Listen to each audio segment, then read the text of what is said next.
क्या है, direct memory access. ठीक है, डायरेक्ट मेमोरी एक्सेस बेसिकली या डीएमए कंट्रोलर करता क्या है, मैं आपको काफ़ी टाइम से, जब से मैंने काउ पढ़ाना स्टार्ट किया है, मैं आपको बता रहा हूँ कि भाई we try to achieve the performance, to achieve the overall performance of our system या किसी भी एप्लीकेशन की, we try to reduce the input output operations. ठीक है, या आईओ ऑपरेशंस। ठीक है, अब आईओ ऑपरेशंस क्या होते हैं, आईओ ऑपरेशंस होते हैं बेसिकली अगर आपको बार बार अपनी मेमोरी को एक्सेस करने की ज़रूरत पड़ रही है, to transfer the data, to transfer the instructions. ठीक है, तो उससे क्या है, उससे कहीं ना कहीं आपकी सिस्टम की, आपकी एप्लीकेशन की परफॉर्मेंस पे असर पड़ता है। ठीक है, बार बार आपका सीपीयू का इन्वॉल्वमेंट है। ठीक है, बार बार आपका सीपीयू इंस्ट्रक्शन ले रहा है और उसको इंस्ट्रक्शन मिल रहा है कि जाओ मेमोरी से कुछ डेटा फैच करके लाओ या मेमोरी में डेटा कुछ राइट करके लाओ, तो it is waste of time. वहाँ पर क्या है, वहाँ पर डिले क्यों होता है, वहाँ पर डिले होता है because of number of cycles to access the memory. ठीक है, वहाँ पर पूरी हायरार्की है, उस हायरार्की को फॉलो करके आपका सीपीयू जो है वो मेमोरी को एक्सेस करता है, जिससे कि कहीं ना कहीं डिले होता है। ठीक है, तो उसका क्या, देखो जैसे मेरे पास लेट से मेरे पास सिंपल एक, मैं आपको एक एग्जांपल से बताता हूँ। जैसे कि मेरे पास ये सीपीयू है, ठीक है राइट, ये मेरे पास आईओ डिवाइसेस हैं और ये मेरे पास मेमोरी है लेट से। ठीक है, अब मेरे पास, मुझे मेरे सीपीयू को, मेरे इनपुट आउटपुट डिवाइसेस को क्या है, these are peripherals basically, peripherals. ठीक है, पेरीफेरल, ये पेरीफेरल्स को रिक्वायरमेंट है कि वो मेमोरी को एक्सेस करें। ठीक है, बट एक प्रोटोकॉल है जो कि फॉलो करना है। वो क्या करेंगे, सबसे पहले रिक्वेस्ट किसको करेंगे, सीपीयू को। ठीक है, सीपीयू को अपना जो भी डेटा है इनपुट आउटपुट का वो ट्रांसफ़र करेंगे। ठीक है, सीपीयू क्या करेगा, दिस इज़ वन साइकिल। ठीक है, सीपीयू ट्रांसफ़र करेगा, सीपीयू क्या करेगा, सीपीयू फिर क्या करेगा, मेमोरी में ट्रांसफ़र करेगा। ठीक है, मेमोरी में ट्रांसफ़र करेगा, ये सेकंड साइकिल हो गई। ठीक है, तो क्या है, ये जो भी काम है, ये क्या है, ये बेसिकली इसमें नंबर ऑफ स्टेप्स इन्वॉल्व हैं। यानी कि मेमोरी इनपुट आउटपुट जो डिवाइस है आपकी डायरेक्टली मेमोरी से इंटरेक्ट नहीं कर सकती, पहले उसको सीपीयू को इन्वॉल्व करना पड़ेगा, उसके बाद ही with the help of CPU वो मेमोरी को एक्सेस कर सकती है, वो मेमोरी को डेटा ट्रांसफ़र कर सकती है। जबकि होना क्या चाहिए था, होना चाहिए था कि भाई बार बार सीपीयू का इन्वॉल्वमेंट ही ना हो। अगर सपोज कर लो इनपुट आउटपुट डिवाइसेस को 10 बार 50 बार 100 बार डेटा ट्रांसफ़र करना है, तो हर बार सीपीयू को एक्सेस मांगेगी सीपीयू से। ठीक है, या आपने कोई मूवी कॉपी करने लग दी, फिर आप ये सोचो कि वो तो copying a movie is somehow big task, it may take 5 minutes, it may take 10 minutes to get transfer. ठीक है, तो उतने टाइम पे जो आपका सीपीयू है, सीपीयू आपका इस काम में इन्वॉल्व रहेगा। क्लियर है, तो सीपीयू की जाहिर सी बात है परफॉर्मेंस पर असर पड़ेगा। दूसरी बात, इनपुट आउटपुट डिवाइस के ट्रांसफ़र रेट में भी कुछ ना कुछ फ़र्क आएगा। ठीक है, तो इस चीज़ को ओवरकम करने के लिए इंटेल ने, ठीक है ना, इंटेल ने आपका जो डिज़ाइन किया डीएमए कंट्रोलर का। ठीक है, डीएमए कंट्रोलर का ये क्या करता है, ये आपकी जो सिस्टम बसेस होती हैं जिनके थ्रू आप डेटा को ट्रांसफ़र करते हो, उनका एक्सेस या कह लो उनका जो कंट्रोल है वो किसको दे देता है, वो कंट्रोल दे देता है आपकी input output, sorry DMA controller को। जो सीपीयू है वो अपना कंट्रोल उठा के किसे देता है, अपना कंट्रोल उठा के देता है डीएमए कंट्रोलर को। ठीक है, जिससे क्या होता है, जिससे कि आपका जो इन्वॉल्वमेंट है ऑफ सीपीयू वो ख़त्म हो जाता है। ठीक है ना, अब डायरेक्ट जो भी डेटा है that can be transfer from input output devices to memory, vice versa. ठीक है, सीपीयू का इन्वॉल्वमेंट ख़त्म हो जाता है। ठीक है, तो ऐसा क्यों किया इंटेल ने, ऐसा किया to transfer the data at fastest rate. ठीक है, at fastest rate as possible. ठीक है, जो भी आपका डेटा ट्रांसफ़र है वो तेज़ी से हो सके, इसके लिए क्या किया, आपका जो इंटेल ने था डीएमए कंट्रोलर का कॉन्सेप्ट दिया।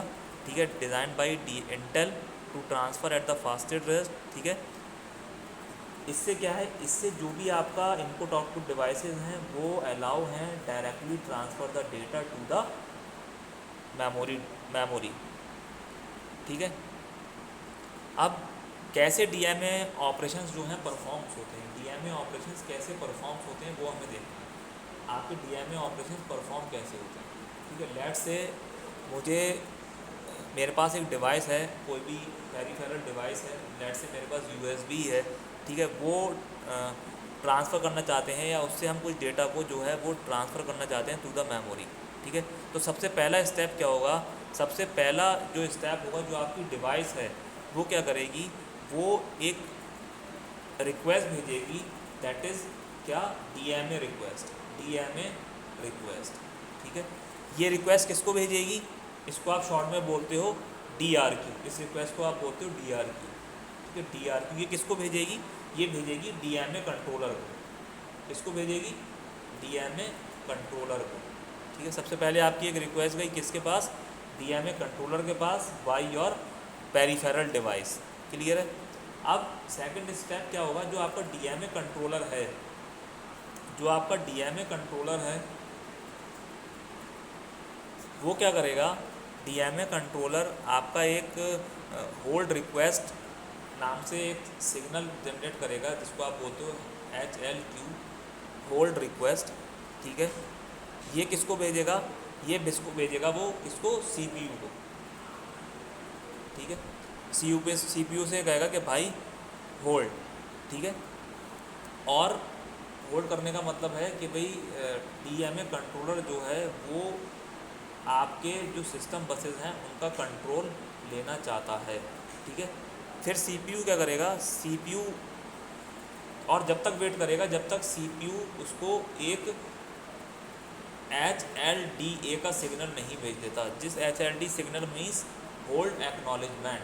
होल्ड एक्नॉलेजमेंट का CPU के पास सिग्नल आएगा। उसके बाद क्या होगा, उसके बाद जो आपका CPU है ये एक्ट करेगा एज अ स्लेव, और जो आपका डीएमए कंट्रोलर है ये वाला, ये वर्क करेगा एज अ मास्टर। यानी कि जो भी अब बसेस का कंट्रोल है, ठीक है, वो किसके पास आ गया, वो डीएमए कंट्रोलर के पास आ गया। और जो आपका CPU था वो अभी के लिए कहाँ चला गया, होल्ड स्टेट में चला गया। यानी कि CPU बाकी सारे काम करेगा, इंस्ट्रक्शंस को रीड करेगा, फैच करेगा, बट CPU विल नॉट